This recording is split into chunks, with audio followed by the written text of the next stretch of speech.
Hey guys, we really need to sit down and unpack something important, something that has been making waves online over the last week. We've got to talk about Franke. If you've been keeping up with what's been going on, you probably already know where this is heading. But if not, don't worry, I'll walk you through everything. Because recently, Chad opened up like never before. He spoke out in an interview that's already caught a lot of attention. And honestly, what he had to say, it's emotional, revealing, and at times, incredibly heartbreaking. So, here's the context. Chad was invited onto the podcast The Squeeze, hosted by none other than Taylor Lautner and his wife, also named Taylor. Yes, you heard that right. The Taylors, according to them, they first reached out to Chad through DMs, and at first, he couldn't even believe it was real. He thought it might have been a prank or something, but it wasn't.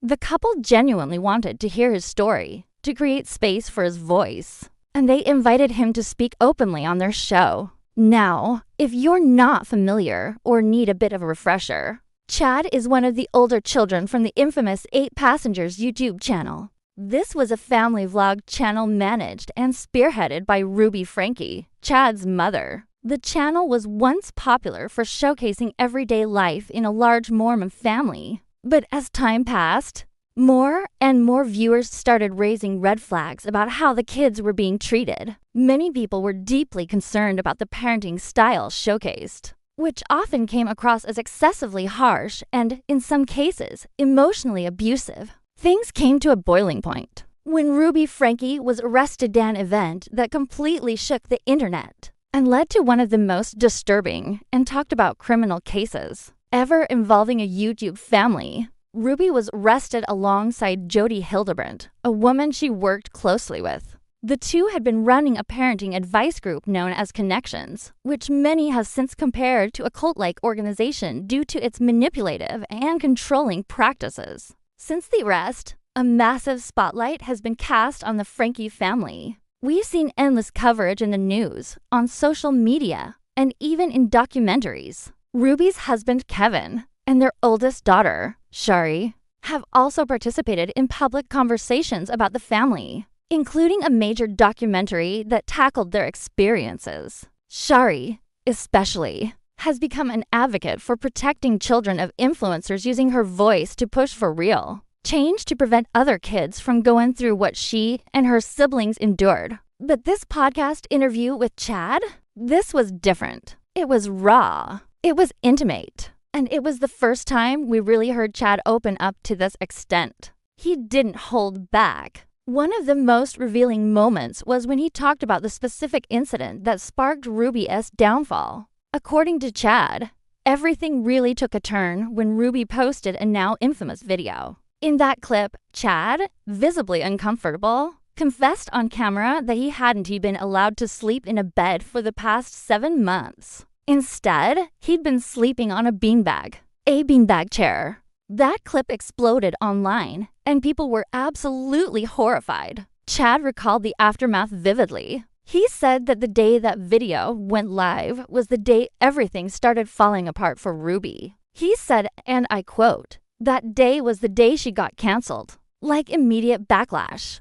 The internet exploded. People unfollowed in droves. TikTokers jumped on it. News outlets began covering the situation, and Chad watched it all unfold while doing something as normal as homework in the living room." He shared a moment that had never been revealed publicly before. After the backlash hit, Ruby stormed into the room, furious. She started screaming at him, accusing him of setting her up, saying things like, "You did that on purpose. You knew what you were doing." Chad, shocked and confused, told her he didn't understand why she was so angry. He hadn't meant to cause any harm. He was just being honest. At that point, Kevin, Chad's father, stepped in and told Ruby to back off. He could see Chad was being unfairly blamed. Chad was only 15 years old when this all happened. Taylor Lautner, showing genuine empathy, asked Chad how he felt back then hearing the public call out his parents and label them as abusive. Was it validating?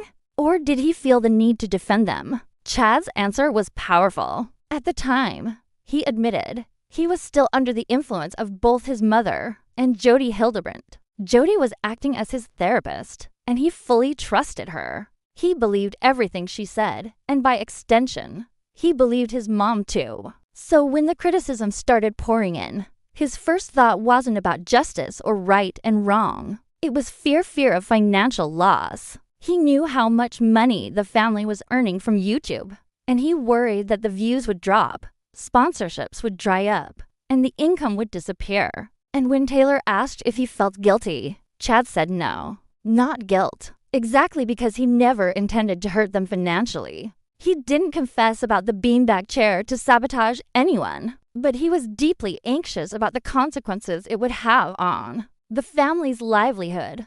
They also asked Chad about the recent documentary, which included unseen footage clips that never made it into the original YouTube videos. These showed Ruby telling the kids to act happy for the camera, or reminding them that vacations were only possible because of their YouTube success. So they needed to perform. Chad hadn't seen these clips in years, and when the trailer dropped, it hit him hard. He said it brought back so many painful memories. He described how, at the time, he had trained himself to treat the channel like a job. Even if he didn't feel like filming, even if he was hurting inside, he told himself, "This is how I get to play football.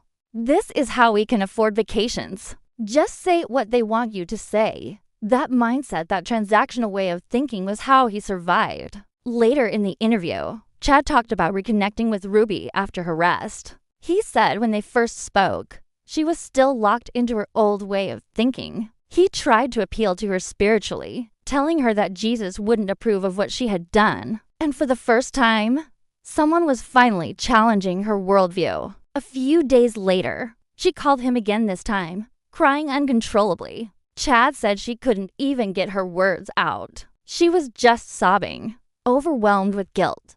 During that emotional phone call, she admitted that he was right. She told him that no one had ever spoken to her the way he did, and that what she had done was undeniably wrong. She even promised to try and get him the money he had earned from the YouTube channel. Because here's the kicker: Chad revealed that just a week before Ruby's arrest, his entire savings account had been emptied. Every cent he earned from YouTube, gone. To this day, he hasn't received any of it back. He said she vowed to speak with her lawyer about returning every penny, but so far, nothing has happened. Chad also shared that Ruby continued reaching out by writing letters from prison. At first, they came regularly for 5 letters over the course of a year. But eventually, the prison stopped allowing her to send them because they were invading the family's personal space. And although the tone of her letters was apologetic and spiritual, Chad said they didn't sit right with him. In fact, they made him uncomfortable.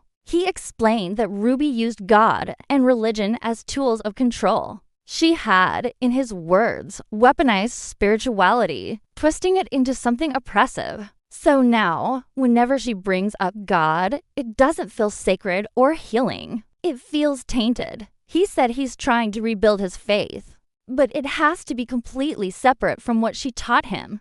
When asked about forgiveness, Chad was incredibly honest. He said that, yes, in some ways, he has forgiven Ruby. He wants her to live the best life she can from this point forward. He wants her to heal, to grow, to form meaningful relationships, and to be better. But, and this is crucial, he can't forget what happened. He can't just erase it and pretend things can go back to how they were. He said, "I love the idea of forgiveness, but that doesn't mean I can have a relationship with her again." Later, he was asked when he realized that what Ruby was doing was wrong. He said it was a slow, gradual awakening.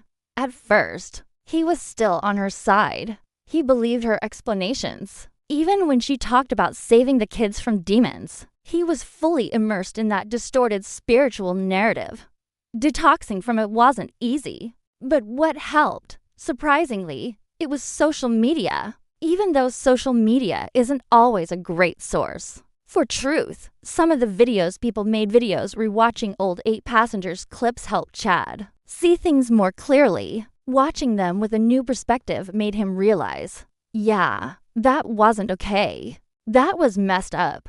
Slowly but surely, his views started shifting. Chad also mentioned how people sometimes react negatively when he says he still loves his mom. Some assume he's still brainwashed, but he wants to clarify he's not. He doesn't have a relationship with her, and he doesn't excuse what she did, but he can still love her because she's his mom. That doesn't mean he's under her control. Now, as for life after everything, Chad said that he and his family are slowly healing. They have weekly dinners, and they're trying to move forward. He acknowledged that people have doubts about Kevin, but pointed out that if Shari, the sibling many people trust the most, is on good terms with him, that says a lot. Chad believes the family has been through enough, and he hopes people can support their journey of recovery. One moment that stood out was when Chad talked about sports. He revealed that he had been pulled out of extracurricular activities like track, and that's one regret he still holds. He said he wishes he had rebelled and gone anyway, sneaked out if he had to, because sports were a huge outlet for him, and having that taken away hurt deeply. All in all, Chad's appearance on the podcast was eye-opening. It gave us a perspective we hadn't really heard before, not just clips in a documentary, but his own words, his own voice. He was vulnerable, he was honest, and he showed immense strength in sharing his truth. Let me know what you guys thought if you've seen the interview. What stood out to you most about what Chad shared? Drop your thoughts in the comments. I love you all so much. Thank you for watching, and I'll talk to you in the next video. Bye, guys.